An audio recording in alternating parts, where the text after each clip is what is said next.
కదా వదినా మంజు బాగున్నావా వదినా? సువర్ణ సువర్ణ ఆ, ప్రేర్ చేయి సువర్ణ. సరే సరే. అందరికీ ప్రైజ్ ద లార్డ్. అందరము కళ్ళు మూసుకొని మనము మొట్టమొదట దేవాది దేవునికి స్తుతులు చెల్లిద్దాము. పరలోకమందున మా తండ్రి, పరిశుద్ధుడమైన దేవ, ప్రియకుమారుడైన యేసు ప్రభు నామములో మీకు వందనములు స్తోత్రములు చెల్లించుకుంటున్నాం తండ్రి. మా ప్రభా మహేశ్వర ఈ రాత్రి సమయంలో ప్రభా ఈ లాక్డౌన్ కారణంగా తండ్రి మేమందరము జూమ్ మీటింగ్ లో కలుసుకునే భాగ్యం ఇచ్చినందుకు మీకు వేలాది వేల వందనాలు స్తోత్రములు చెల్లించుకుంటున్నాం తండ్రి. ఈ కార్యక్రమం అంతటిని ప్రభా మీ పరిశుద్ధాత్మ శక్తికి మేము అప్పగిస్తున్నాం తండ్రి.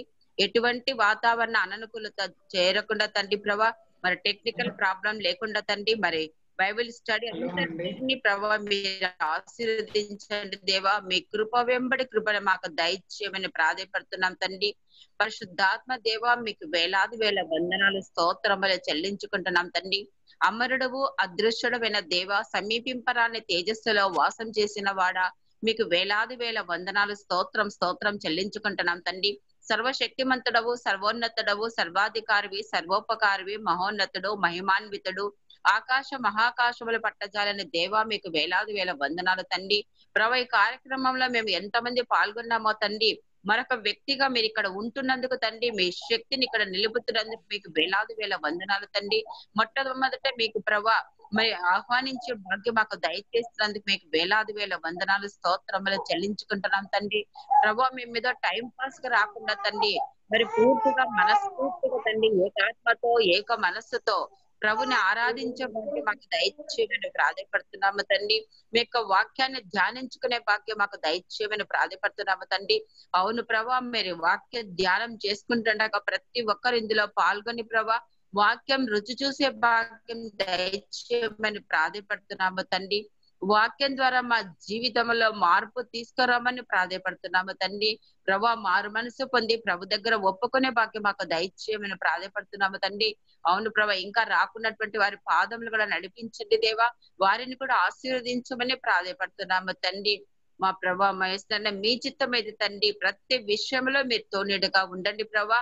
మరి జేసన్ చేస్తున్న టెక్నికల్ బట్టి ప్రభా ఆ చిన్న బిడ్డను ఆశీర్వదించమని ప్రాధాయపడుతున్నాం తండ్రి. నిన్న వాక్యం చెప్పినటువంటి దీప్తిని బట్టి కూడా మరి మీకు స్తోత్రం చెల్లించుకుంటున్నాం తండ్రి. ఇక్కడికి వచ్చినటువంటి మంజుని బట్టి, విమలాకని బట్టి ప్రభా, విజయ్ కుమార్ అన్నను బట్టి, మరి ఉత్తమ్మని బట్టి, ప్రేతికాన్ని బట్టి, మరి స్వరూప్ కుటుంబాన్ని బట్టి మీకు వేలాది వేల వందనాలు స్తోత్రములు చెల్లించుకుంటున్నాం.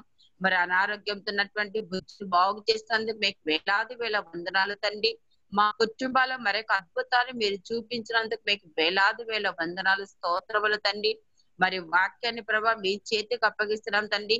పరిశుద్ధాత్ముడే ప్రభా, ఎవరు చెప్తారో వాళ్ళ నోట్ల నుంచి మాట్లాడేది వాళ్ళు కాదు తండ్రి, పరిశుద్ధాత్ముడే మాట్లాడతాడని మాకు తెలుసు తండ్రి. ప్రభా మీ చిత్త ప్రకారం తండ్రి కార్యక్రమాన్ని అంతటిని ప్రభా మీ చేతికి అప్పగిస్తూ ఈ చిన్న ప్రార్థన నజరేయుడైన యేసు నామములో అడిగి వేడుకుంటున్నాం తండ్రి. ఆమేన్. పాటలు తీసుకో.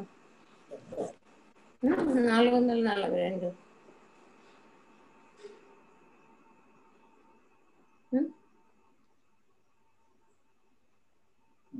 442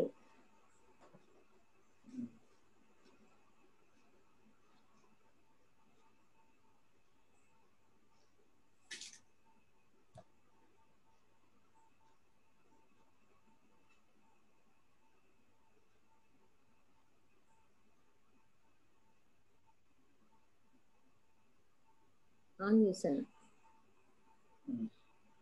జ్యోతి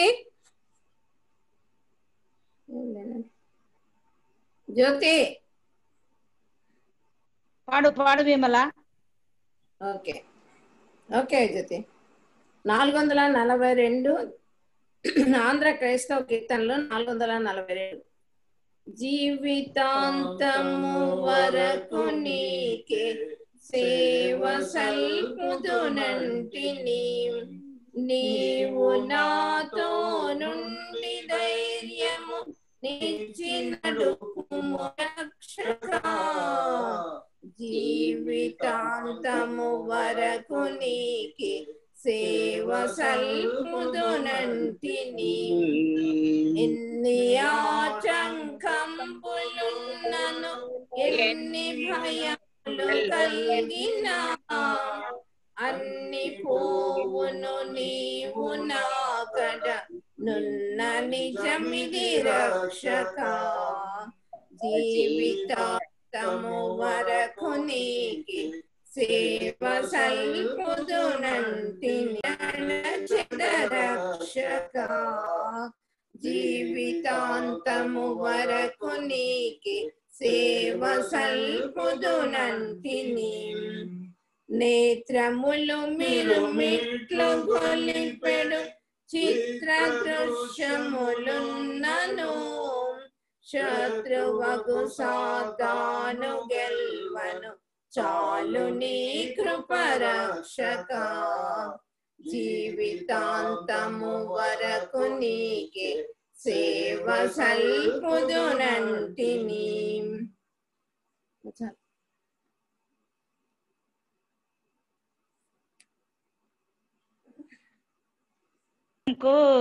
సమయాన్ని ఇస్తున్నాను.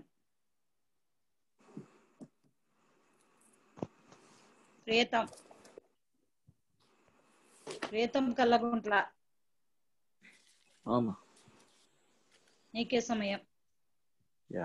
ఒకసారి గలతీయులకు రాసిన పత్రిక 1వ అధ్యాయము 11 నుంచి 21 వరకు. సహోదరులారా, నేను ప్రకటించిన సువార్త మనుష్యుని యోచన ప్రకారమైనది కాదని మీకు తెలియజెప్పుతున్నాను. మనుష్యుని వలన దానిని నేను పొందలేదు, నాకెవడనూ దాన్ని బోధింపను లేదు. కానీ యేసుక్రీస్తు బయలుపరచడం వల్లనే అది నాకు లభించినది.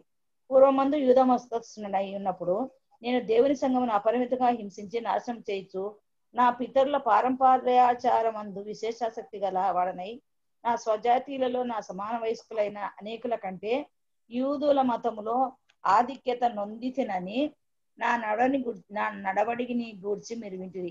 అయినను తల్లి గర్భం నందు పడినది మొదలుకొని నన్ను ప్రత్యేకపరిచి తన కృపచేత నన్ను పిలిచిన దేవుడు నేను అన్ని జనులలో తన కుమారుని ప్రకటించాలని ఆయన నా యందు బయలుపరపను అనుగ్రహించినప్పుడు మనుషుల మాటలతో నేను సంప్రదింపలేదు.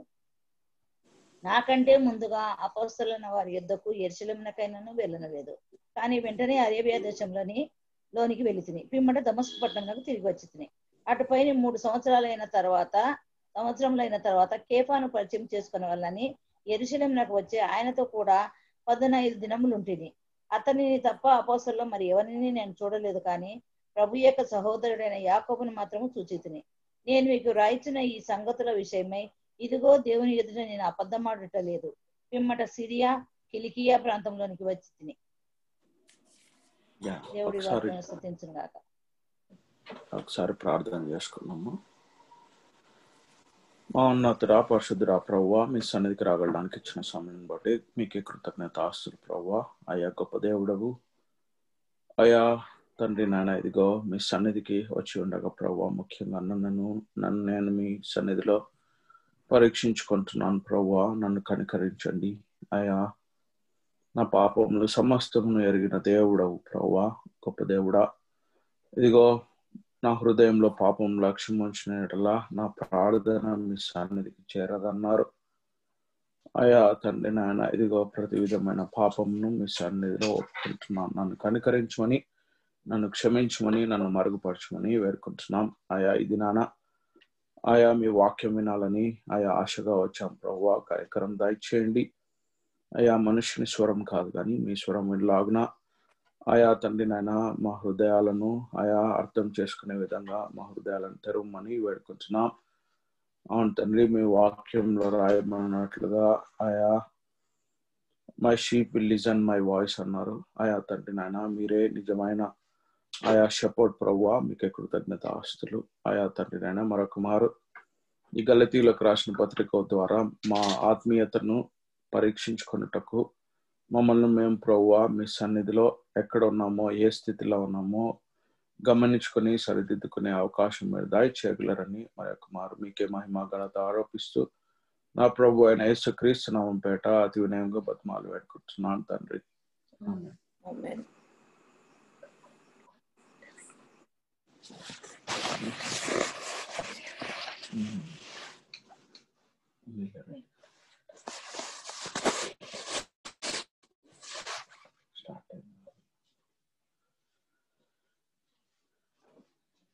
యా, ఒక్కసారి లాస్ట్ టైం ఏం చేసుకున్నామో గుర్తుందా?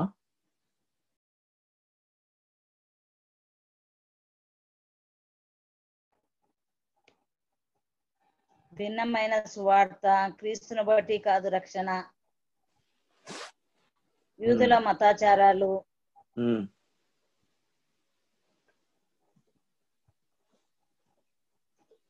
దేవుని మర్మాలు,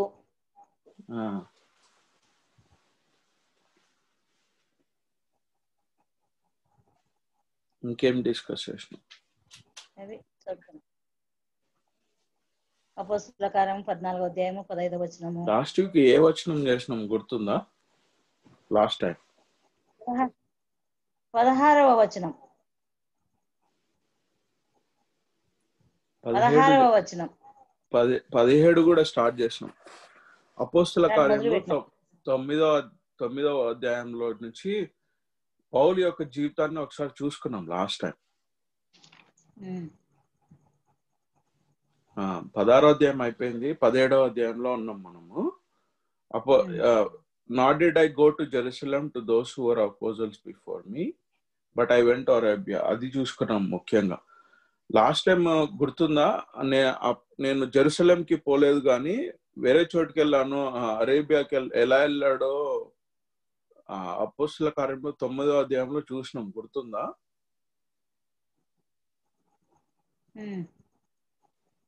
25వ వచనం ఎవరైనా అది ఒక్కటి చదువు. 24, 25.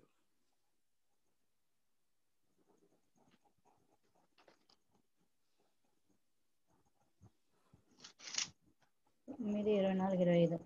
వారి ఆలోచన సౌలు నాకు తెలియవచ్చెను. వారి ఆలోచన దాని ముందు సౌలు నాకు తెలియవచ్చెను. వారు అతని చంపవాలని రాత్రింపగళ్ళు ద్వారముల యొద్ద కాచుకొనిచుండిరి. కనుక అతని శిష్యులు రాత్రి వేళ అతను తీసుకొని పోయి గంపలో ఉంచి గోడ గుండా అతని క్రిందికి దింపిరి. గోడ గుండా క్రిందికి దింపిరి. అక్కడి నుంచి ఎక్కడ పోయినాడో రాయబడలేదు అపోస్తలుల కార్యంలో. అతడు యెరూషలేమునకు వచ్చి శిష్యులతో కలిసి కొనుటకు యత్నం చేశాను. అది తర్వాత మా మిడిల్ గ్యాప్ లో చాలు ఆ మిడిల్ గ్యాప్ లో ఆయనని దమస్కు ప్రాంతంలో ఉండగా, దమస్కు ప్రాంతంలో ఆయనను చంపడానికి చూస్తున్నారంట. ఆ చూస్తున్న టైంలో అక్కడి నుంచి వేరే చోటుకి వెళ్ళిపోయాడంట. ఇదే వాక్యము నన్ను చంపడానికి చూస్తున్నానని 2 కొరింథీయులకు రాసిన పత్రికలో కూడా రాయబడింది. 2 కొరింథీయులకు రాసిన పత్రిక 11వ అధ్యాయము 32, 33.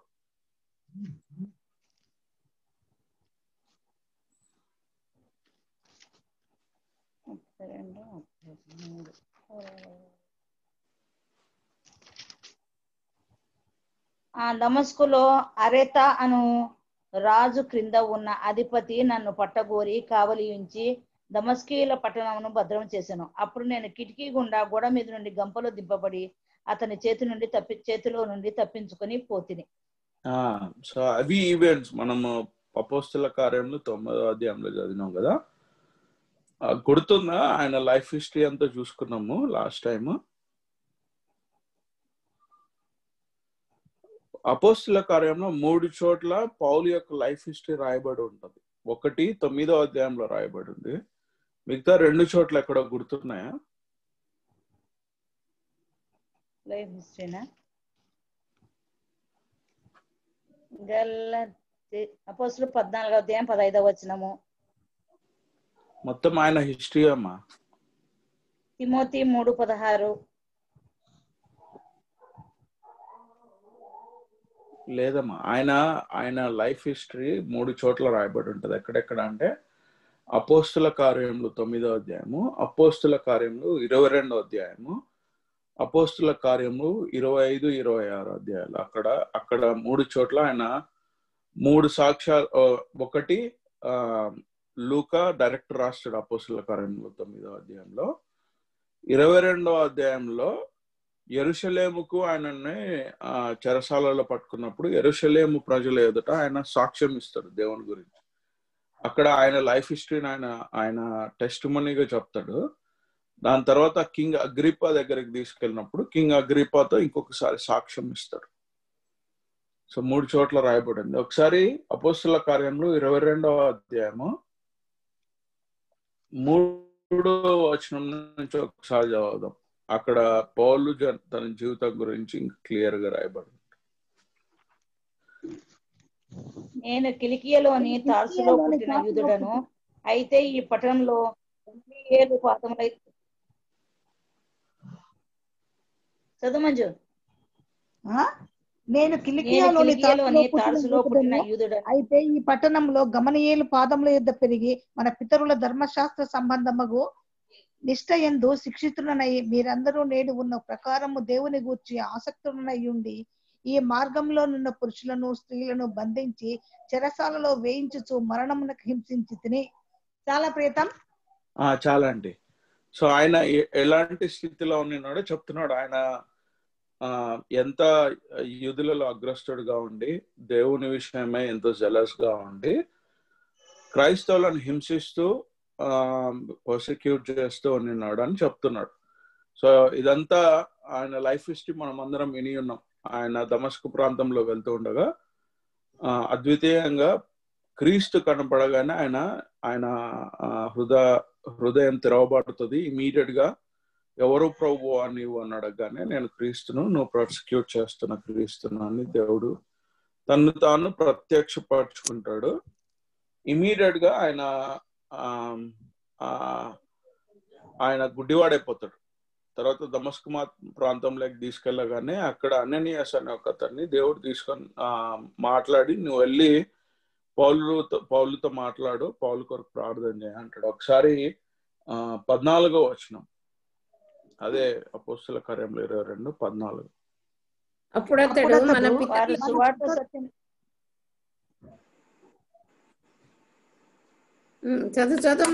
చదువు. అప్పుడు అతడు మన పితరుల దేవుడు తన చిత్తము తెలుసుకొనుటకును ఆ నీతిమంతుని చూచుటకును ఆయన నోటి మాట వినుటకును నిన్ను నియమించి ఉన్నాడు. నీవు కన్నవాటిని గూర్చియు విన్నవాటిని గూర్చియు సకల మనుషుల ఎదుట ఆయనకు సాక్షివై ఉండు. కనుక నీవు తడవు చేయుట ఎందుకు, లేచి ఆయన నామమును బట్టి ప్రార్థన చేసి బాప్తిస్మము పొంది నీ పాపలను కడిగి వేసుకోమని చెప్పాను. చాలా ప్రియతం. చాలా అంటే అనన్యాస్ చెప్తాడు. దాని ముందే 12వ వచనం నుంచి అనన్యాస్ దేవుని కొరకు వాడబడుతూ ఉండగా ప్రభు ఆయనను దర్శించి వెళ్ళి పౌలు దగ్గరికి వెళ్ళు అంటే ఆయన పౌలు దగ్గరికి వచ్చి నీ కన్ను దృష్టిని మళ్ళీ తెచ్చుకో బ్రదర్, రిసీవ్ ఏమంటాడు అంటే brother Saul receive your sight and at the same hour I looked up at him. So ఇమీడియట్ గా కళ్ళు తెరవబడ్డాయి. అప్పుడు చెప్తున్నాడు నువ్వు దేవుని కొరకు క్రీస్తు కొరకు సాక్షిగా ఉండటకు దేవుడు నిన్ను ఏర్పరచుకున్నాడు. సో అప్పుడే ఇమీడియట్ గా అక్కడే బ్యాప్టైజ్ చేస్తాడు. అననీయాస్ ఆయనకు బ్యాప్టైజ్ కూడా చేస్తాడు అన్నమాట. అది చూసాం. అంత లైఫ్ హిస్టరీ మనం లాస్ట్ డే ఒకసారి మళ్ళీ రివైజ్ చేయడం కొరకు 17వ వచనంలో చూస్తే ఒకసారి ఎవరైనా తెలుగులో అదే 22వ అధ్యాయంలో ఇమీడియట్ గా జెరూసలేం పోయినట్టు కనపడుతుంది. అక్కడ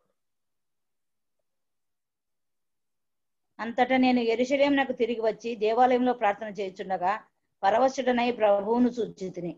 అప్పుడు ఆయన నీవు త్వరపడి యెరూషలేము విడిచి శీఘ్రముగా వెళ్ళుము.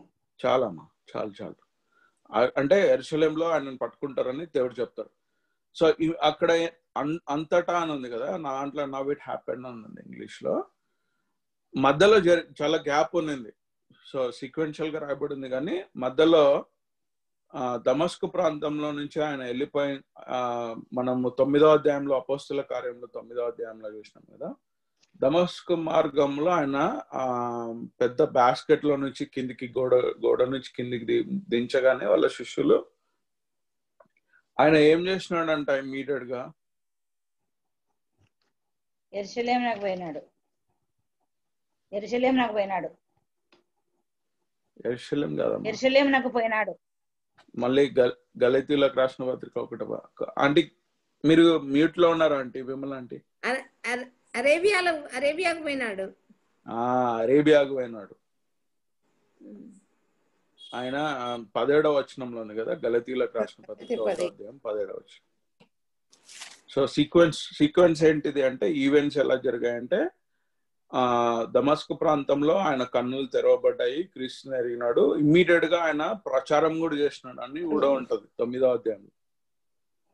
ప్రచారం చేసినాడు. దాని తర్వాత ఆ పర్సిక్యూషన్ స్టార్ట్ అవుతుంది ఆయన మీదకి. తన శిష్యులు ఆ గోడ నుంచి ఆ బాస్కెట్ లో, పెద్ద బాస్కెట్ లో కిందికి దించుతారు. అక్కడ నుంచి ఆయన ఇమీడియట్ గా అరేబియా ప్రాంతానికి వెళ్ళినాడు and return again to Damascus. అరేబియాకి వెళ్ళి మళ్ళీ తిరిగి కూడా వచ్చాడు. సో ఈ అరేబియా ప్రాంతంలో ఉన్నప్పుడు ఏం జరిగిందో రాయబడలేదు కానీ, బట్ మెనీ హిస్టారియన్స్ బిలీవ్ అక్కడ క్రీస్తుని దర్శించి ఏదైతే డాక్టరీన్ అంతా ఉందో ఆ డాక్టరీన్ అంతా క్రీస్తు ఆయనకి ఇచ్చాడు అని అంటారు అన్నమాట. ఎందుకంటే చాలా చోట్ల క్రీస్తు చెప్పినవి కూడా చెప్తాడు అన్నమాట. మన గాస్పల్స్ లో రాయబడినాయి, మాథ్యూ, మార్క్, లూక్, జాన్ లో రాయబడినవి చాలా చోట్ల క్రీస్తు ఇలాగ చెప్పినాడు అని కోట్ కూడా చేస్తాడు. సో అవన్నీ కూడా క్రీస్తు ఆయనకి, హోల్ కౌన్సిల్ ఆఫ్ గాడ్ ని దేవుడు క్రీస్తు తనకి అరేబియా ప్రాంతంలో ఉండి దర్శించి మొత్తం ఆయనకు బోధన చేశాడని చాలా హిస్టారియన్స్ నమ్ముతాడు. అందుకనే he's called one of the అపోజల్స్. That ఆ క్రీస్తు ద్వారానే డైరెక్ట్ డాక్టరీన్ పొందినాడు. ఇప్పుడు మనం అందరము ఎవరో వింటే మళ్ళీ వింటున్నాం, కానీ ఈయన మాత్రం డైరెక్ట్ రిజరెక్ట్ అయిన క్రీస్తు దగ్గర నుంచే హోల్ డాక్టరీన్ ఆఫ్ గాడ్ ను విన్నాడు అనమాట. సో అది మెయిన్ బ్రీఫ్ హిస్టరీ తను చెప్తున్నాడు. ఇంకా కింద కూడా దెన్ హీ వెంట్ ఫ్రమ్, అక్కడ నుంచి జెరూసలేంకి వెళ్ళినాడు, అవన్నీ చెప్తున్నాడు. కానీ బిఫోర్ వి ప్రొసీడ్ 18వ వచనంలోకి వెళ్ళక ముందు అసలు ఆయన హిస్టరీ ఎందుకు రాస్తున్నాడు గలతీయులకు గుర్తుందా? ఎందుకు రాస్తున్నాడు ఇవన్నీ గలతీయులక? వాళ్ళు దేవుని వైపు కాకుండా వేరే సువార్త తట్టుకు, మరి ఒక సువార్త తట్టుకు తిరగని యూదుల వీళ్ళని చెరపగోరి గలతీయులను మరో సువార్త తట్టు తిరుగుతున్నారు. కానీ ఈయన లైఫ్ హిస్టరీ ఎందుకు చెప్తున్నాడు? కరెక్ట్, అది కరెక్టే. ఈయన జీవిత చరిత్ర అంతా ఎందుకు చెప్తున్నాడు వాళ్ళకి, గలతీయులకు? వాళ్ళకి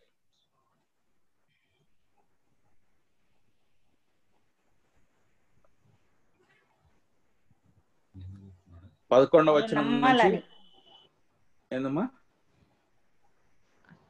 వాళ్ళు నమ్మాలని, నేను దేవుని అపోస్తలుడను అని నమ్మాలని, నిజమైన సువార్త చెప్తున్నాను అని. అవును, అది మెయిన్ రీజన్ ఏంటిదంటే, వీళ్ళు ఎవరైతే దొంగ ప్రవక్తలు ఎవరైతే ఉన్నారో వాళ్ళు వచ్చి ఆ పౌలు అపోజల్ కాదు, అపోస్తలుడు కాదు, ఆయన చెప్తున్న డాక్టరీని మీరేం నమ్మనవసరం లేదు. అది కాకుండా వేరే కంప్లీట్ వేరే గాస్పల్ ని వాళ్ళు ప్రీచ్ చేస్తున్నారు. క్రీస్తు ఒక్కడే కాదు, కానీ క్రీస్తుతో పాటు లా కూడా మీరు పాటించాలా, సర్కంసిషన్ కూడా చేసుకోవాలని చెప్తున్నారు. సో 11 నుంచి he's establishing that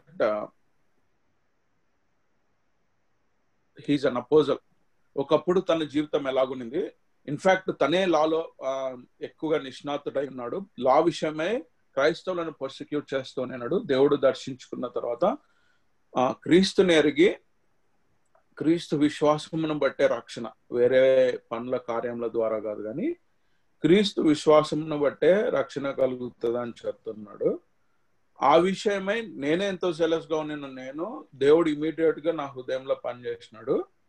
సో నేను పొందిన ఈ సువార్త నా అంతటా నేను పొందినది కాదు, కానీ క్రీస్తు ద్వారా నేను పొందినాను అన్నది ఎస్టాబ్లిష్ చేస్తున్నాడు. ఈ ఎవరైతే దొంగ ప్రవక్తలు ఆయన మీద క్లెయిమ్ చేస్తున్నారో అది కాదు, నిజమైనది కాదు, క్రీస్తు ద్వారా నేను పొందినాను అని చెప్తున్నాడు అన్నమాట.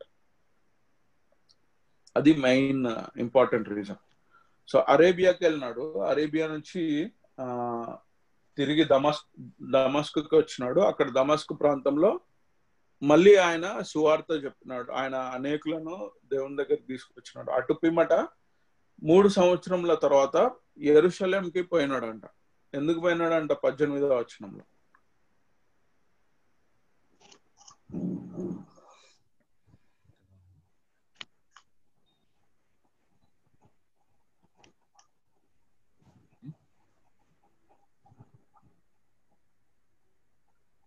గలతీలకు రాసిన పత్రిక 1వ అధ్యాయం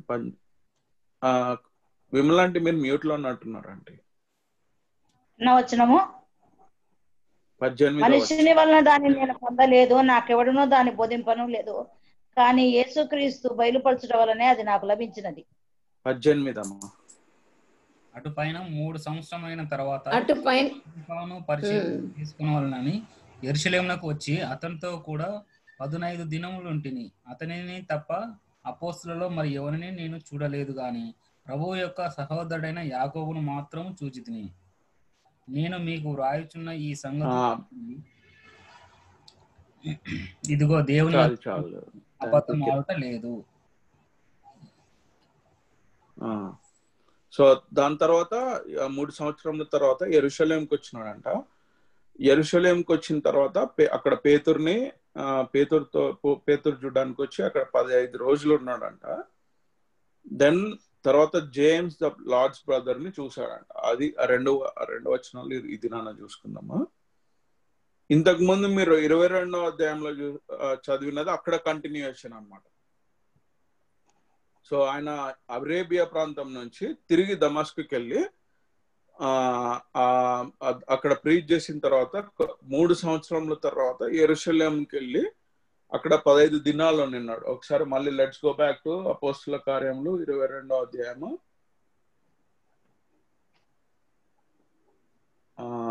17వ వచనం.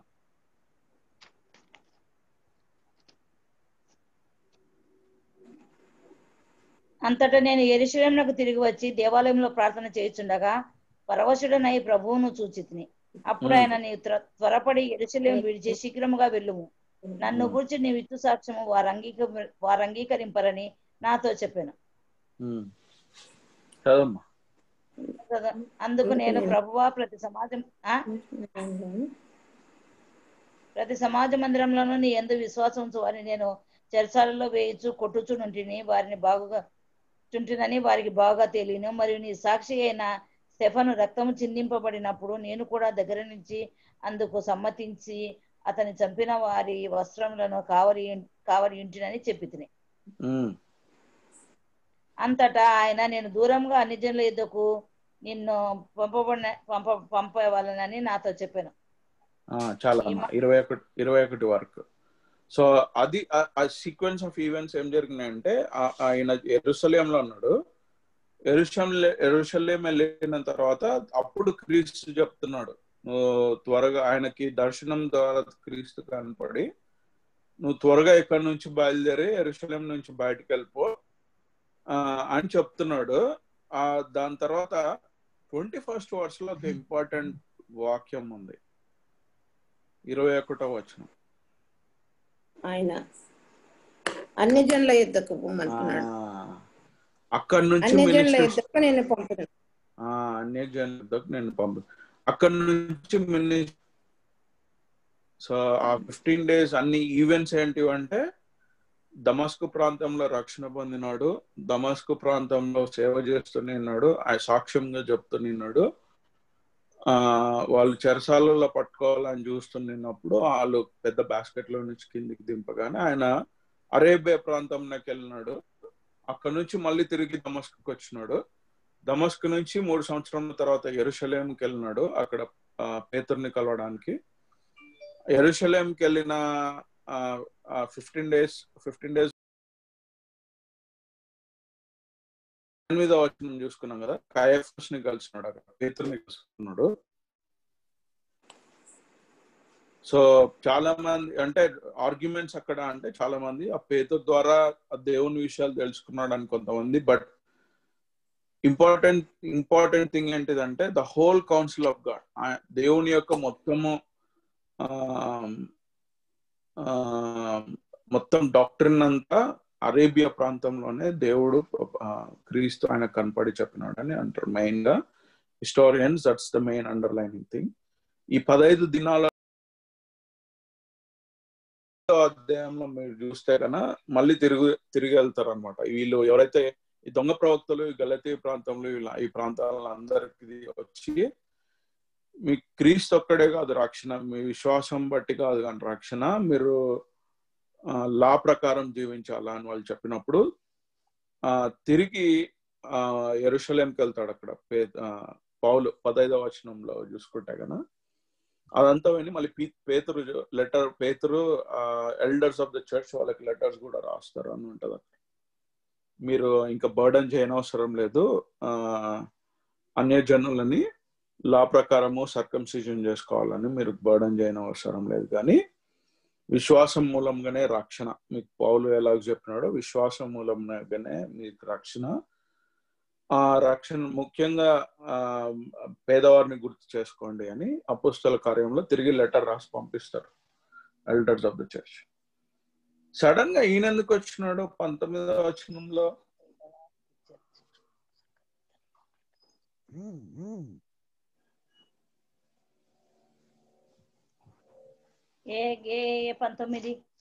గలతీయులకు 1:19. అతనిని తప్ప అపోస్తులలో మరి ఎవరిని నేను చూడలేదు గాని ప్రభు యొక్క సహోదరుడైన యాకోబును మాత్రము చూచితిని. నేను మీకు చాలా మంది అంటే ఈ యాకోబు సడన్ గా ఎందుకు వచ్చినాడు? అందులో అపోజిల్ జేమ్స్ అంటున్నాడు.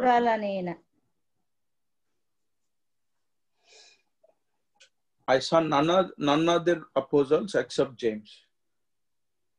జేమ్స్ ఎవరో గుర్తున్నారా? యాకోబు రాసిన పత్రిక.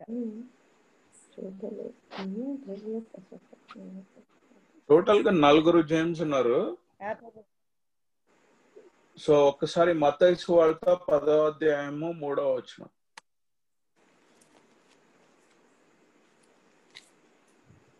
మత్తయి 10:3.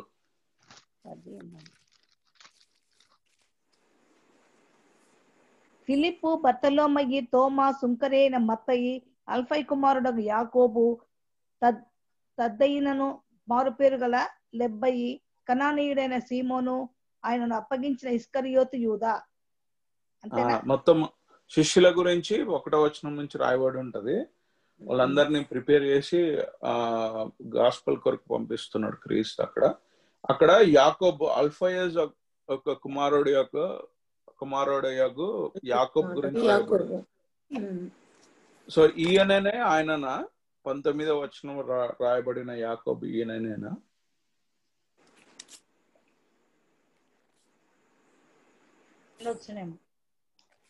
దేవుని శిష్యుడు కదా, అపోస్తలుడు.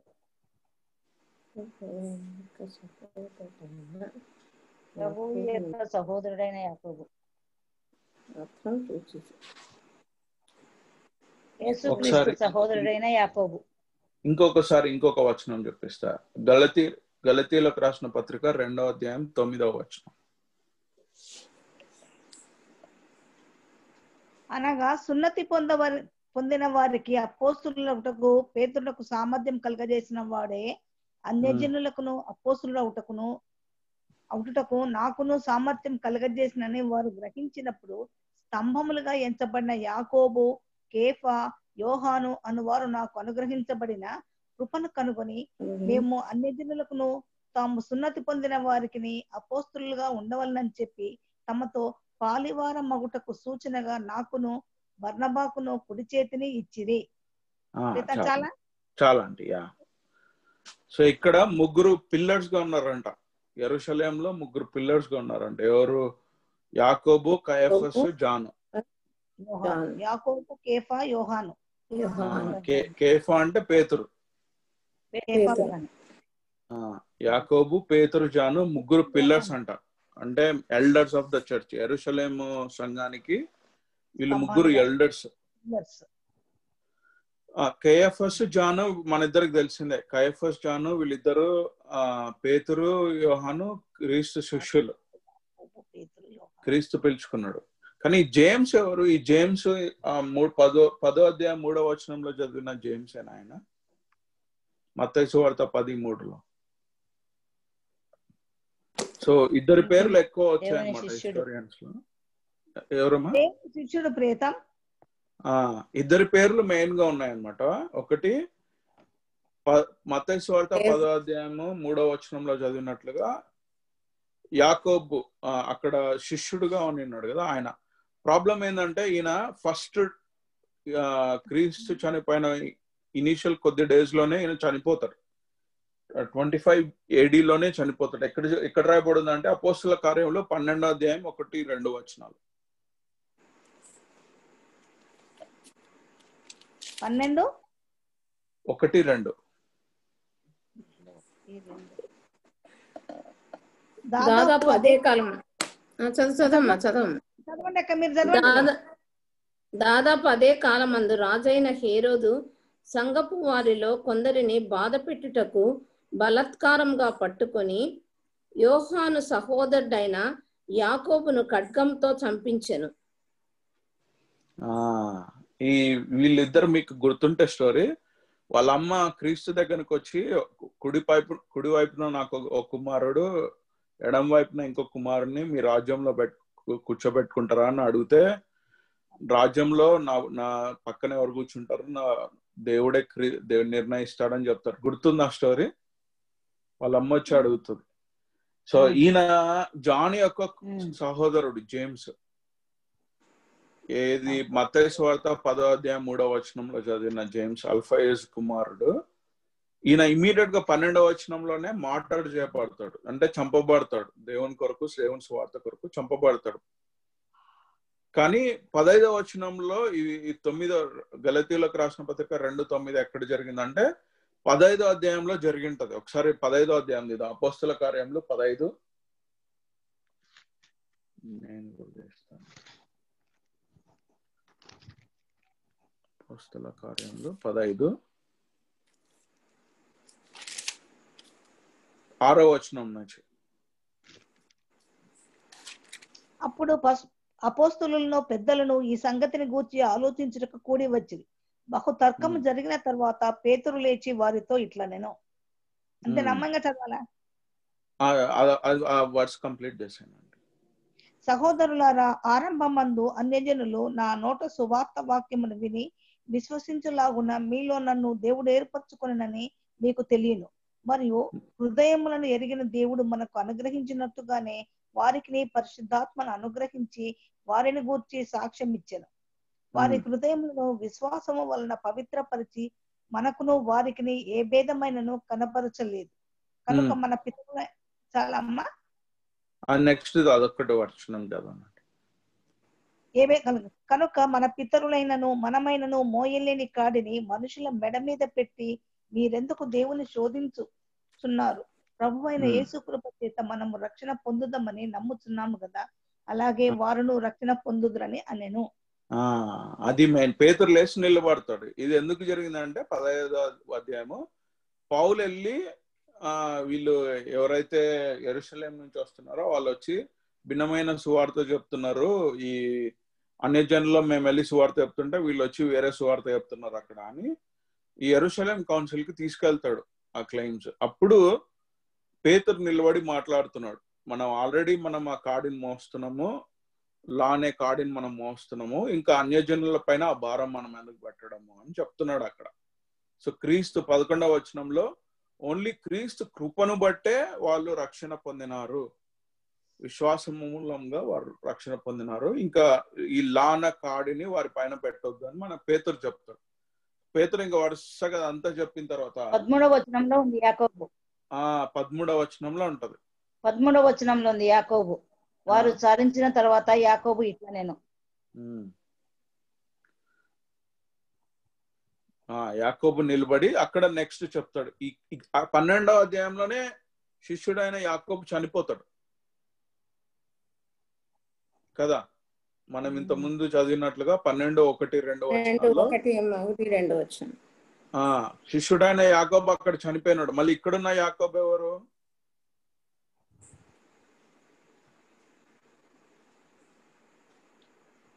అదే ఎవరంటే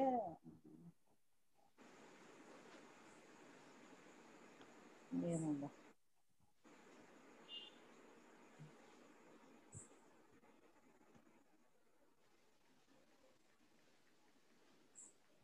పిల్లర్స్ ఈయన ఎల్డర్ అయి ఉన్నాడంట, సంఘానికి ఎల్డర్ అయి ఉన్నాడంట. ఇంకా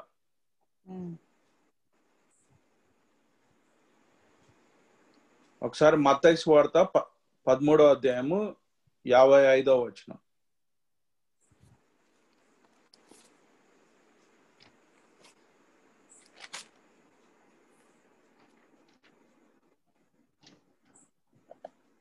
ఇతడు వడ్లవాని కుమారుడు కాడా? ఇతని తల్లి పేరు మరియా కాదా? యాకోబు, యేసేపు, సీమోను, యూదా అనువారు ఇతని సహోదరులు కారా? అక్కడ యాకోబు యేసు ప్రభు సహోదరుడు. మరియమ్మకి జోసెఫ్ కి పుట్టిన పిల్లలు. తర్వాత క్రీస్తుని ఎరిగి ఈయన he became a pillar, elder of the church అయినాడు. యెరూషలేము సంఘానికి ఎల్డర్ ఆఫ్ ద చర్చ్. అందుకనే మీరు జూడ్ చదివితే ఆ జూడ్ రాసింది కూడా క్రీస్తు తమ్ముడు, half brother of Jesus Christ. ఒకసారి జూడ్ చాప్టర్ 1 ఒకసారి తీయండి ఎవరైనా వీలైతే.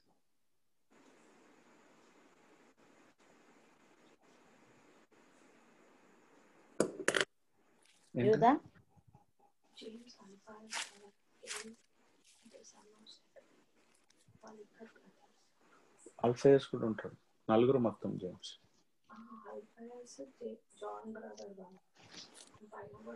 జబదీ కదా, అవును, that's a good point. Havila correct చేస్తానండి. దాని ముందు వచనంలో అక్కడ చంపబడినది జేమ్స్ సన్ ఆఫ్ జబదీ అని చెప్తాను. That's a good point. Jude చదవండి ఎవరన్నా. జూడ్ వర్స్ 1 ఒకటే అధ్యాయం ఉంటది. తెలుగులో ఏంటిది? రెవల్యూషన్ ముందు ఉంటది.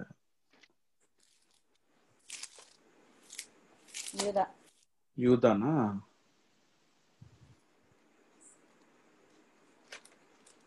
ఒకటో వచనం.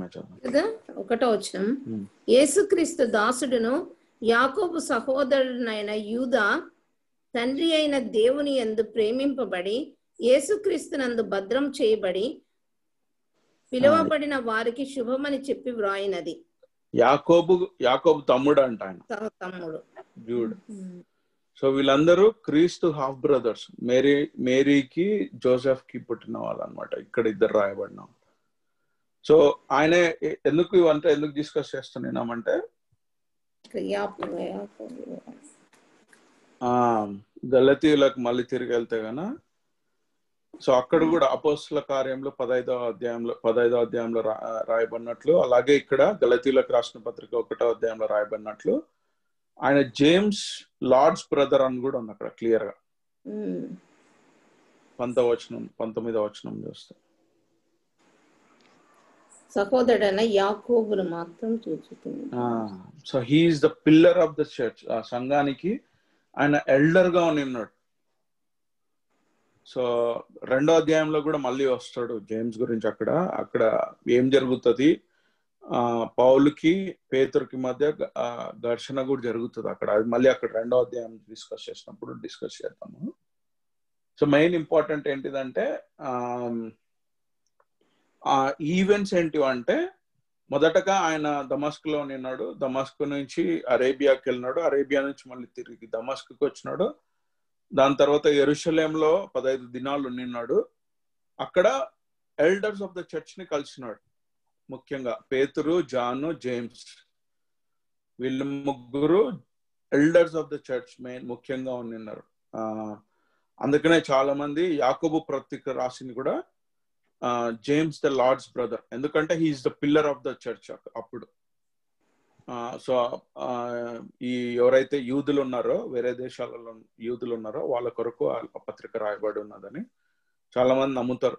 So out of those 4 Havila ఇప్పుడు మంచి గుర్తు చేసింది. 10వ అధ్యాయము దానిపైన Zebedee son of the brother of John ఎవరంటే జబదీకి పుట్టిన పిల్లలని గుర్తు చేసింది. కరెక్షన్. సో అది ముఖ్యమైనది. సో పౌలు ద్వారా అనేక పర్యాయంలో పౌల్ని వీళ్ళు పట్టుకోవడానికి చంపడానికి ట్రై చేస్తున్నప్పుడు కూడా దేవుడు తన పరిచర్య కొరకు పౌల్ని తప్పిస్తున్నాడు. ఇంతకు ముందు కూడా చూసినాం కదా అపోస్తుల కార్యములలోనే 22వ అధ్యాయంలో 17వ వచనం నుంచి చూసుకున్నప్పుడు అప్పుడు ఇమీడియట్ గా క్రీస్తు ఆయనకు దర్శనం ద్వారా కనపడి నువ్వు యెరూషలేం నుంచి బయటికి వెళ్ళిపో, నేను అన్యజనుల మధ్య నేను ఉపయోగించుకుంటాను, వాడుకుంటాను అన్నాడు. సో ఆ మొదటి మిషనరీ జర్నీలోనే ఈ ప్రాంతాలన్నీ దర్శిస్తున్నాడు పౌలు దేవుని సువార్త. సో ఆ సువార్తను కాకుండా వేరే భిన్నమైన సువార్తలకి వీళ్ళందరూ వెళ్తున్నారు. ఆ యెరూషలేం నుంచి వచ్చిన కొంతమంది ఎవరైతే ప్రజలు ఉన్నారో, యూదులు ఎవరైతే ఉన్నారో వాళ్ళు భిన్నమైన సువార్తకి తీసుకొని వచ్చి ఈ పౌలు అపోస్తలుడే కాదు, మేము అపోస్తల నుంచి వచ్చిన వాళ్ళం అన్నట్టు చెప్తున్నారు. అప్పుడు ఈ మొత్తము ఎక్స్ప్లెనేషన్ తన జీవిత హిస్టరీ అంతా చెప్తూ వస్తున్నాడు పౌలు. సో 20వ వచనంలో ఒక మాట అంటాడు. ఏమని అంటాడు? నేను మీకు రాయించిన ఈ సంగతుల విషయమే ఇదిగో దేవుని ఎదుట నేను అబద్ధమాడుటలేదు.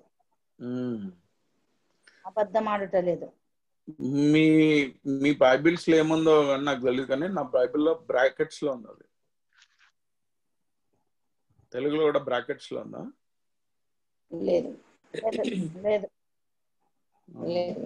నా బైబిల్ అయితే బ్రాకెట్స్ లో ఉంది. బ్రాకెట్స్ లో ఉంటే దాని అర్థం ఏంటంటే ఒరిజినల్ మాన్యుస్క్రిప్ట్ లో లేదు, కానీ ఆ కంటిన్యూయేషన్ చెప్పడం కొరకు స్క్రైబ్స్ ఎవరైతే రాసినారో వాళ్ళు యాడ్ చేసినారు అని అర్థం అనమాట. కంటిన్యూయేషన్ అంటే they are giving the whole context అనమాట. ఈ స్క్రైబ్స్ ఎవరైతున్నారు అంటే యాడ్ చేసినా కూడా it's not out of context ప్రకారంగా ఉన్నాను. ఏమంటున్నానంటే ఇవన్నీ కూడా రాసింది దేవుడు చిత్త ప్రకారం ఎలాగ జరిగించాడో ఆ దేవుని సన్నిధిలో, పరిశుద్ధాత్మ దేవుడి సన్నిధిలో నేను రాస్తున్నాను. సో నేను అబద్ధం ఆడటం లేదు అని చెప్తున్నాడు అనమాట. మనం ఇంత ముందుకు చూసుకున్నాం కదా మొదటి Timothy 3:16 but every word is an inspiration of God అని చూసుకున్నాం. గుర్తుందా?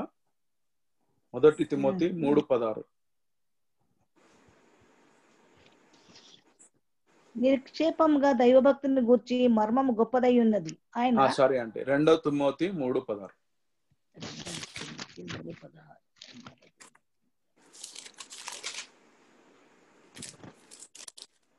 దైవజనుడు సన్నద్ధుడై ప్రతి సత్కార్యమునకు పూర్ణముగా సిద్ధపడి ఉండినట్లు దైవావేశం వలన కలిగిన ప్రతిలేఖనము ఉపదేశించుటకును, ఖండించుటకును, తప్పుదిద్దుటకును, నీతి యందు శిక్ష చేయుటకును ప్రయోజనకరమై ఉన్నది.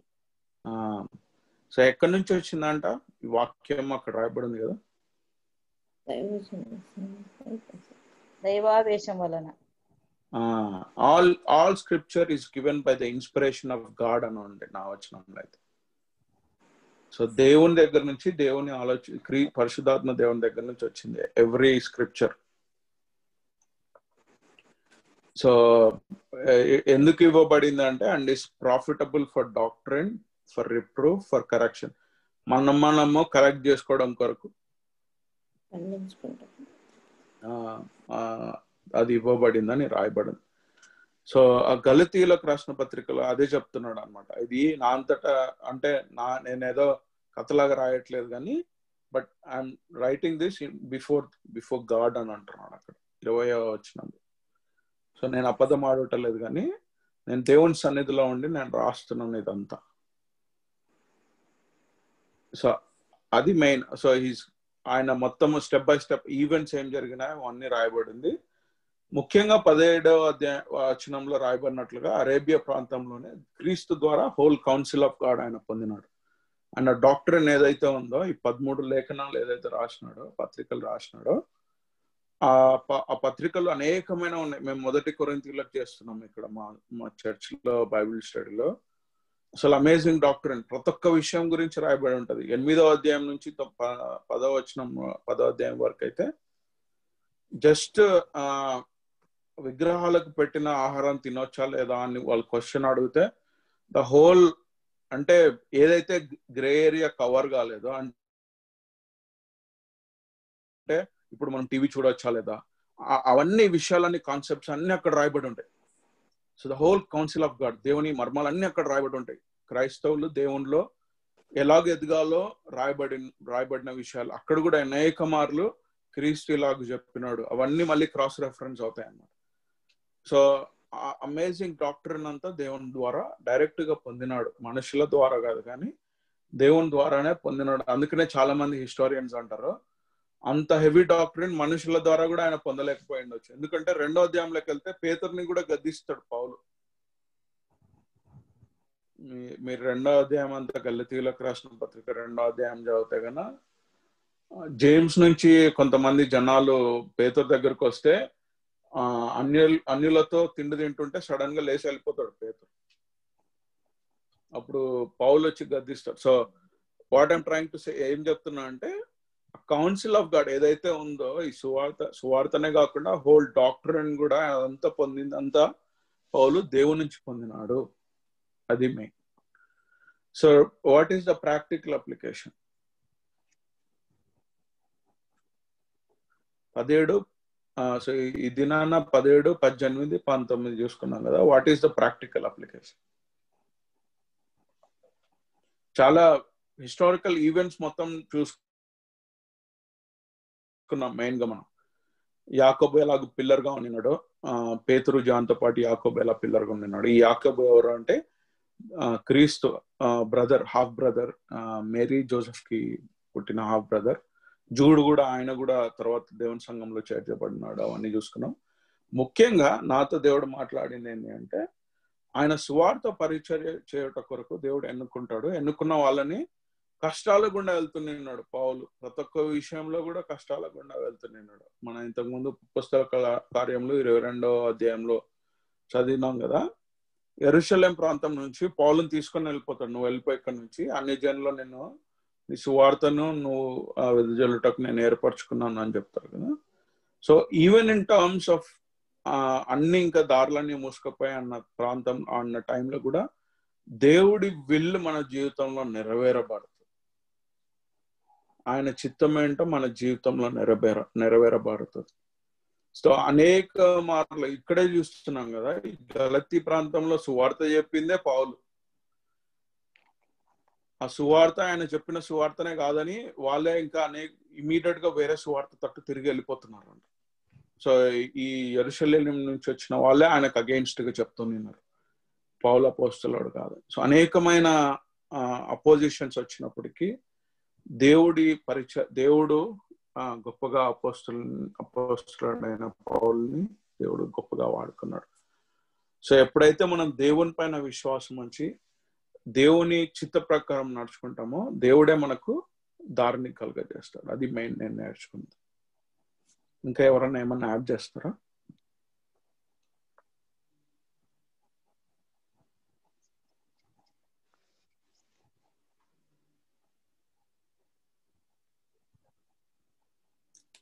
సో నెక్స్ట్ ఇంకా ఏ ప్రాంతాలకు వెళ్ళినాడు? 22వ వచనం 21వ వచనం నుంచి నెక్స్ట్ వీక్ మనం చూస్తాం.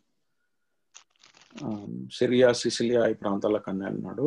అక్కడ ఏం జరిగింది, ఆయన జర్నీ, మిషనరీ జర్నీ ఎలా జరిగింది ఒకసారి క్విక్ గా చూసుకుంటాం నెక్స్ట్ వీక్. అండ్ హౌ ఆయన విశ్వాసం ద్వారా దేవుడు అనేకులను ఎలా రక్షించుకున్నాడో అది చూస్తాం. దేవుడు తన పరిచర్య ద్వారా ఎలా మహిమ పొందినాడో అవన్నీ చూస్తాం అన్నమాట నెక్స్ట్ వీక్. సో ప్రిపేర్ అయ్యారండి. ప్రాబబ్లీ అటు దాని తర్వాత we can go to 2nd chapter. ఇదంతా ఈస్ గివింగ్ ఇన్ఫర్మేషన్. ఆ ఈవెంట్స్ ఎలా జరిగాయి అవన్నిటి గురించి చెప్తున్నాడు. 2nd చాప్టర్కి వెళ్ళగానే then will go back to డాక్టరీన్కి వెళ్తాం.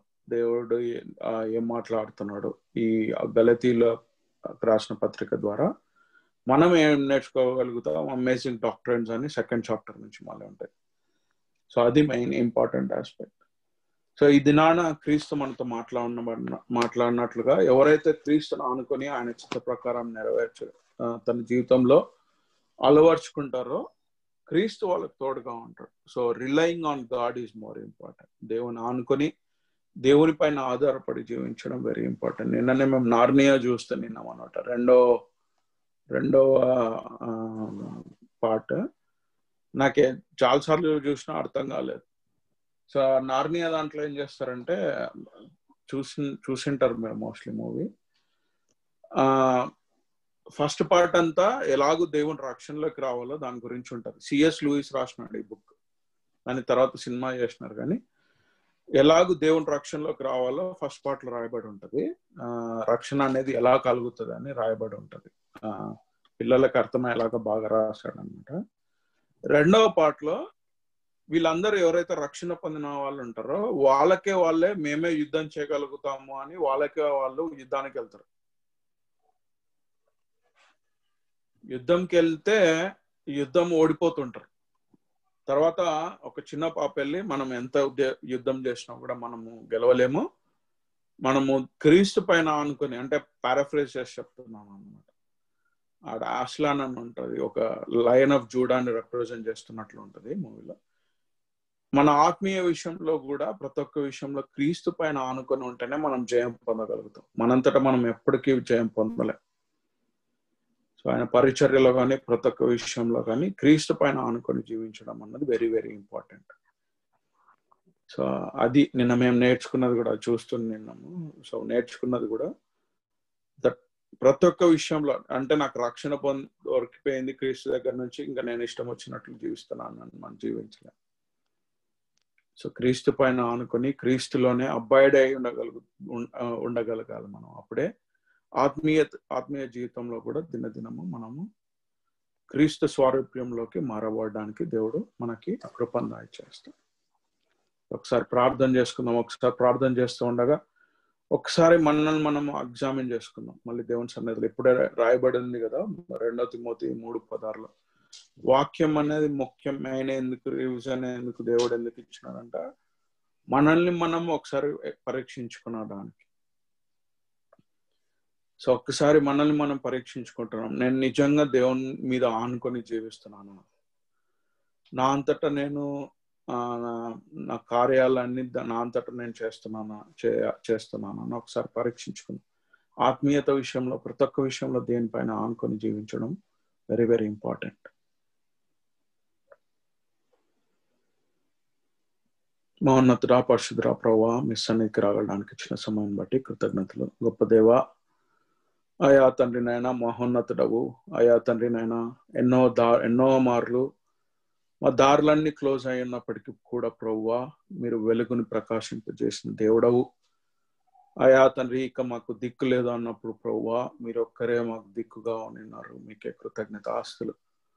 ఎన్నో మార్లు ప్రభువా మా అంతటా మేము అయా తండ్రి నాయన చేసుకోగలుగుతాము, మా అంతటా మేము జయం పొందగలుగుతామని ఎన్నో మార్లు ప్రభువా ఆయా అనుకుంటుమి. ఆయా మమ్మల్ని క్షమించండి.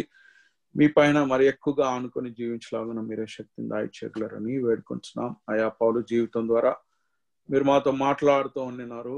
ఎన్నో మార్లు, అనేక మార్లు తన సొంత ప్రజల ఎదుటనే ఆయా హింసను పొందినాడు ప్రభువా.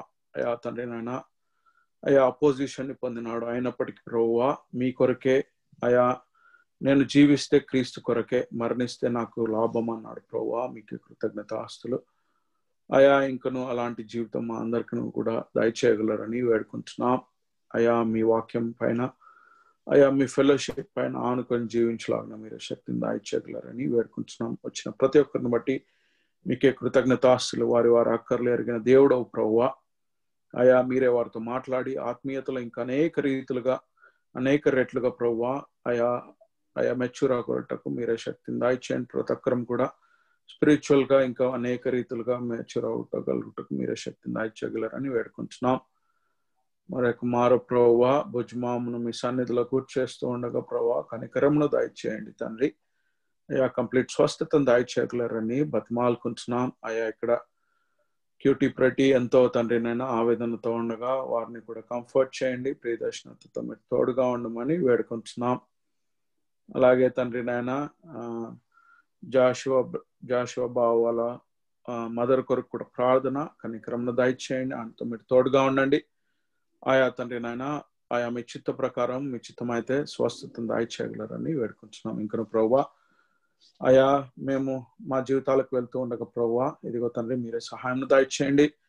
మా ప్రతి ఒక్క ఆయా ప్రతి ఒక్క పనిలో ప్రతి ఒక్క విషయంలో అయా అనుదినము మిమ్మల్ని అయా ప్రార్థిస్తూ మీతో ఫెలోషిప్ ఉండలాగిన మీరు మాకు శక్తిని దాయిచేయగలరని, అయా మీ సమాధానమును శాంతిని మాకు దాయిచేయగలరని, ఆయా సమస్త మహిమ ఘనత మీకు ఆరోపిస్తున్నా ప్రభు అని యేసుక్రీస్తు నామం పేట అతి వినయముగా బతిమాలు వేడుకుంటున్నాను తండ్రి.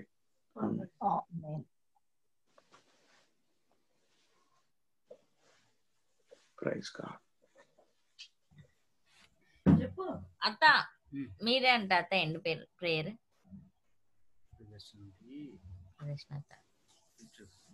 పరిశుద్ధుడ, మహోన్నతుడ, నిత్యుడైన మా తండ్రి, మా కరుణామయుడ, దయగల మా తండ్రి, ఈ రాత్రి సమయంలో మేమందరము తండ్రి ఇక్కడ ఒక్క కుటుంబంగా చేరి మిమ్మల్ని స్తుతించుటకు ఈ సమయం ఇచ్చినందుకై మీకు స్తోత్రం తండ్రి. తండ్రి ప్రీతం ద్వారా మీరు ఈ రోజు మాకు అనుగ్రహించిన వాక్యానికై మీకు స్తోత్రం నాయన. నాయన స్తుతులు అర్పిస్తున్నాం ప్రభువా.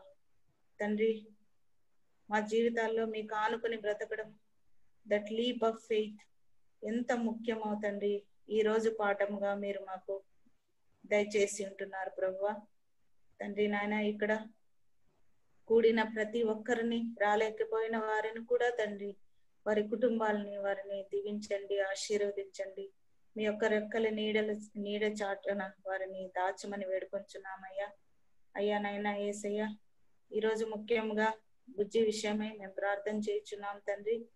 తండ్రి ఆయనకు రోజు రోజు మీరు ఆయనకు ఇస్తున్న స్వస్థతకై మీకు స్తోత్రములు ప్రభువా. తండ్రి ఎంతో భయంకర పరిస్థితుల నుంచి తండ్రి ఆయన్ని పూర్తిగా మీరు స్వస్థపరుస్తున్నందులకై మీకు స్తోత్రములు ప్రభువా. ఇంకా కొన్ని రోజులు ఆయన హాస్పిటల్లో ఉండనే ఉంటుండగా తండ్రి ప్రతిరోజు తండ్రి మీరు ఆయనకు మీరు మంచి ఆరోగ్యం అనుగ్రహించమని వేడుకొంచున్నాం తండ్రి. మరి ముఖ్యంగా ప్రభువా ఆయన కోసం తండ్రి కుటుంబంలోని వారు, స్నేహితులు, తండ్రి తెలియని వారు కూడా తండ్రి ఎంతో మంది ఎన్నో చర్చెస్ లో ప్రార్థన చేసి ఉంటున్నారు ప్రభువా, చేస్తూ ఉంటున్నారు ప్రభువా. మీకు స్తోత్రములు తండ్రి. ఇంతకు మించి మేము ఏం కోరుకునగలం తండ్రి? ఇంతమందిని తండ్రి మా కొరకు ప్రార్థించుటకు మీరు అనుగ్రహించి ఉంటున్నారు. మీకు వేలాది వేలాది స్తోత్రములు ప్రభువా. మా ప్రార్థనలన్నీ తండ్రి ఆ పరలోకానికి చేరి ఉంటున్నాము ప్రభువా. మీరు వింటున్నారు ప్రభువా. కాబట్టి ప్రభువా మేము ధన్యులము నాయన. అలాగే ప్రభువా ఎంతో మందిని తండ్రి మీరు ఇటువంటి పాండమిక్ సిచ్యువేషన్ లో ప్రభువా ఎవరింటికి రాలేని పరిస్థితుల్లో ఉన్న ఈ పరిస్థితుల్లో ప్రభువా మాకు కొదవ లేకుండా తండ్రి మా చుట్టూ మీరు ఎంతో మందిని ఉంచి ఉంటున్నారు ప్రభువా. మేమెవరో తెలియని వారు, వారెవరో తెలియని వారు కూడా తండ్రి ఎన్నో విధాలుగా తండ్రి మాకు సహాయపడుతున్నారు ప్రభువా. మీకు స్తోత్రములు. అన్నిటికన్నా ముఖ్యంగా తండ్రి ఎంతో దూరం నుంచి నాకు తోడుగా ఉండుటకు తండ్రి వచ్చి ఉంటున్న జ్యోతి గారిని తండ్రి మీరు ఆశీర్వదించండి, దీవించండి తండ్రి నాయన. ప్రభువా ఇది మీ చిత్తమే ప్రభువా, ఇది మీ దయ, మీ కరుణ తండ్రి ప్రభువా. వారి హృదయంలో మీరు కలిగించిన తండ్రి ఆ భారం కొరకై మీకు స్తోత్రములు. వారి హృదయంలో మీరు మా పట్ల కలిగించిన దయ, కరుణ కొరకై మీకు స్తోత్రములు ప్రభువా. దేనికి భయపడక తండ్రి వారు తండ్రి వచ్చి నాకు తోడుగా ఉంటున్నారు ప్రభువా. మీకే స్తోత్రములు. వారి కుటుంబాలని తండ్రి బహుగా దీవించమని ప్రార్థించుచున్నాం తండ్రి. అలాగనే తండ్రి బుజ్జి స్నేహితులు ఎంతో మంది ప్రభువా బుజ్జి దగ్గరకు వచ్చి ఆయనని చూసి ఆయనకు మానసికంగా ఎంతో ధైర్యాన్ని ఇచ్చి వెళ్ళి ఉంటున్నారు ప్రభువా. ప్రభువా ఇటువంటి పరిస్థితుల్లో ఎంతో దూరంగా ఉన్నటువంటి మా బిడ్డల విషయంలో కూడా తండ్రి, వారి విషయంలో కూడా మా అందరి హృదయాల్లో కూడా తండ్రి వేదన మీరు తొలగించి మీ శాంతితో నింపినందులకై మీకు స్తోత్రములు ప్రభువా. ఎంతో దూరంగా ఉన్నాను తండ్రి, బంధుమిత్రుల ద్వారా అలాగే డాక్టర్ల ద్వారా తండ్రి ఎప్పటికప్పుడు పరిస్థితిని వారికి వివరిస్తూ తండ్రి వారికి ధైర్యం చెప్తూ తండ్రి మీరు మమ్మల్ని నడిపించిన రీతికై మీకు స్తోత్రములు నాయన. తండ్రి మంచి వైద్యులను తండ్రి మంచి వైద్యాన్ని మీరు బుజ్జికి అనుగ్రహించినందులకై మీకు స్తోత్రములు ప్రభువా. తండ్రి ఆ వైద్యము తీసుకుంటూ ప్రభువా ఆయన మీలో ఇంకా ఇంకా ఇంకా ఎదుగుతున్న రీతికై మీకు వేలాది వేలాది కోట్లాది స్తోత్రములు తండ్రి ప్రభువా. మేము మీ బిడ్డలం నాయన, మేము మీ బిడ్డలము. మీ పవిత్రమైన రక్తం ఇచ్చి మీరు మమ్మల్ని కొన్నారు ప్రభువా. కాబట్టి ప్రభువా మేము మీకెంతో విలువైన వాళ్ళము. కాబట్టి మీరు మమ్మల్ని విడువరు, ఎడబాయరు ప్రభువా. మాకు అది తెలుసు తండ్రి. తండ్రి ఎంతో పిరికిదాన్ని, ఎంతో భయస్తురాల్ని ప్రభు. అటువంటి నేనే ఆశ్చర్యపడే రీతిగా తండ్రి మీరు నాకు ధైర్యం ఇచ్చి ఉంటున్నారు. ఈ పరిస్థితుల్లో నేను తండ్రి ఎంతో ధైర్యంగా నిలబడి అన్ని చక్కపరుచుకుంటకు తండ్రి నా భర్తకు నేను ధైర్యం చెప్పేంత దానిగా నన్ను నిలబెట్టినందుకే మీకు స్తోత్రములు. నా నోట మీ మాట ఉంచినందుకే మీకు స్తోత్రములు తండ్రి. మా కుటుంబాన్ని యావత్తు తండ్రి మీ రెక్కల నీడలో దాచి తండ్రి మేము స్పష్టంగా చూడగలుగుతున్నాం తండ్రి మీ కృప. కాబట్టి ప్రభువా వచ్చి పూర్తి స్వస్థతతో తిరిగి రానే ఉంటున్నారు ప్రభువా. మేమందరము తండ్రి ఎంతో గొప్పగా తండ్రి మిమ్మల్ని ఆరాధించబోతున్నాం ప్రభువా. ఆ యొక్క దినాన్ని మీరు మాకు ఇవ్వబోతున్నారు ప్రభువా. మా కుటుంబం మొత్తంలో తండ్రి బంధుమిత్రాదులు, అన్నదమ్ములు, అక్క చెల్లెలు తండ్రి ఫాస్టింగ్ ప్రేయర్స్ చేసి తండ్రి ఆయన కోసము ప్రార్థన చేయుచున్నారు ప్రభు. తండ్రి వారందరిని ఆశీర్వదించండి, పేరు పేరునా దీవించండి.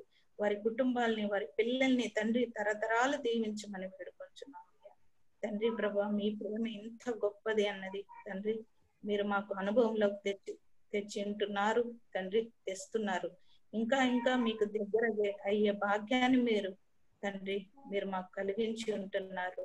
అలాగే తండ్రి క్రీస్తు ప్రేమని మాకు మీరు ఇతరుల ద్వారా తండ్రి రుచి చూపిస్తున్నారు ప్రభువా. ఎంతో మంది ఫెయిత్ షుడ్ హ్యావ్ ఫీట్ అని చెప్పినారు ప్రభువా. అలాగే ప్రభువా ఎంతో మంది వారి విశ్వాసాన్ని క్రీస్తుని వాళ్ళు చూపిస్తున్నారు ప్రభువా. వారి యొక్క సహాయం ద్వారా తండ్రి మాకు ఎంతో మారల్ సపోర్ట్, అలాగే తండ్రి ఫైనాన్షియల్ సపోర్ట్, అలాగే ఆత్మీయ పరంగా తండ్రి స్పిరిచువల్ సపోర్ట్ ఎంత మంది ద్వారా మీరు మాకు అనుగ్రహిస్తున్నారు ప్రభువా. తండ్రి ఇదంతా మీ ప్రేమ తండ్రి, మీ ప్రేమ ఎంతో గొప్పది తండ్రి. మా మొర పెట్టినప్పుడు తండ్రి మీరు తప్పక వింటారన్న దానికి ఇది నిదర్శనం నాయన తండ్రి. ప్రభువా ఒక మంచి హాస్పిటల్లో మంచి డాక్టర్ల చేతుల్లో తండ్రి నా భర్తని భద్రంగా తండ్రి మీరు ఉంచి ఉంటున్నారు ప్రభువా. మీకు స్తోత్రం. ఆయన్ని పూర్తిగా స్వస్థపరిచి మా ఇద్దరికి చేర్చి మమ్మల్ని సంతోష పెడతారని తండ్రి మాకు పూర్తి విశ్వాసం ఉంది తండ్రి. అలాగే ఎంతో దూరంగా ఉండి తండ్రి మా బిడ్డలు ఎంతో వేదన చెంది ఉంటున్నారు. కానీ ప్రభువా మీ యొక్క ఆదరణ, కృప తండ్రి తండ్రి మా అందరి హృదయాన్ని నింపేసింది ప్రభువా. మీకు వాళ్ళు ఎంతగా మమ్మల్ని అందరినీ ఒకటిగా ఉంటూ ఈరోజు మీరు మాకు చూపిస్తున్నారు. అందరినీ కాపాడండి ప్రభువా. ఇంకా ఇంకా మేము మీలో ఎదిగే భాగ్యాన్ని మాకు అనుగ్రహించండి. మా కుటుంబాల నుంచి తండ్రి మీ బిడ్డల్ని తండ్రి మీ సేవకులుగా తండ్రి ఎంతో మంది బిడ్డల్ని లేవదీయమని వేడుకొంచున్నాం తండ్రి. తండ్రి పసిబిడ్డల్ని తండ్రి ఎదిగే బిడ్డల్ని తండ్రి విధాల వయస్సులో ఉన్నటువంటి మా బిడ్డలందరూ తండ్రి మోకాళ్ల పైన మా పోరాటం సాగించే భాగ్యం మాకు అనుగ్రహిస్తున్నందులకై మీకు స్తోత్రములు ప్రభువా. నాయన ప్రభువా మీరు ఇచ్చిన ఈ ఆశీర్వాదాలన్నీ లెక్కలేనివి తండ్రి. తండ్రి ఎంతో తండ్రి దుఃఖంలో వేదనలో నడుస్తున్నా కూడా తండ్రి మీరు మా చేయి పట్టుకొని మా భుజం చుట్టూ మీ చేయి వేసి మమ్మల్ని నడిపిస్తున్నారు ప్రభువా. మీకు స్తోత్రములు తండ్రి. తండ్రి ఇక్కడ కూడి ఉన్న ప్రతి ఒక్కరిని మళ్ళీ మరలా ఆశీర్వదించమని, దీవించమని, మీ కృపతో వారిని కప్పమని తండ్రి ఈ ప్రార్థన మా ప్రభువును రక్షకుడు నాయన యేసయ్య పేరట అడిగి వేడుకొని తండ్రి పొంది ఉంటున్నాం నాయన. ఆమేన్.